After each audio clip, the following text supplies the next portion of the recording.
AP cabinet సమావేశంలో 35 agenda అంశాలకు ఆమోదం లభించింది. పీపీపీ పద్ధతిలో పిడుగురాళ్ల మెడికల్ కాలేజ్ అభివృద్ధికి కేబినెట్ గ్రీన్ సిగ్నల్ ఇచ్చింది. ఏపీ టిడ్కోకు హడ్కో నుంచి 4,450 కోట్ల ప్రభుత్వ రుణ గ్యారంటీకి ఆమోదం తెలిపింది. టీటీడీ పరిధిలో పలు పోస్టుల అప్గ్రేడ్కు కూడా కేబినెట్ ఆమోదం తెలిపింది.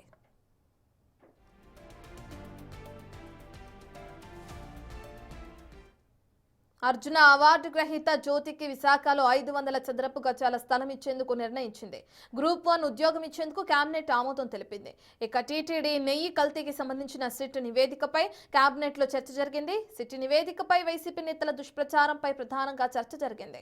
నెయ్యి కల్తీపై సిట్ నివేదిక తప్పించాలని కేబినెట్ కోరింది. ఇప్పటికే సిబిఐ సిట్ ఛార్జ్ షీట్ వేసిన విషయాన్ని అధికారులు కేబినెట్ కు తెలిపారు.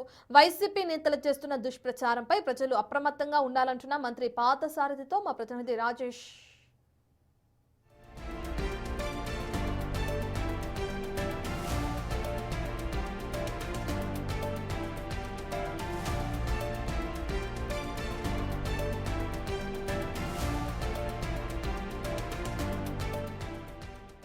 ఈ లడ్డూ విషయంలో గతంలో నుంచి జరిగిన విషయాల మీద అదేవిధంగా ఇప్పుడు ప్రతిపక్షం చేస్తున్న ఏదైతే చిల్లర అల్లరి ఏదైతే ఉందో వాటన్నిటి మీద కూడా లేకపోతే ప్రెస్లో వచ్చిన న్యూస్ల మీద వాటన్నిటి మీద కూడా చర్చ జరిగింది.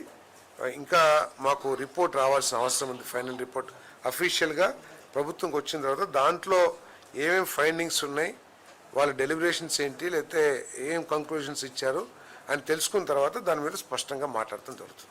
అడల్టరేషన్ జరిగిందని మాత్రం వాస్తవం. సో పూర్తి రిపోర్ట్స్ సిట్ ఏదైతే రిపోర్ట్ ఉందో ఆ రిపోర్ట్ అఫీషియల్ వచ్చిన తర్వాత దాని మీద పూర్తిగా మాట్లాడతాం.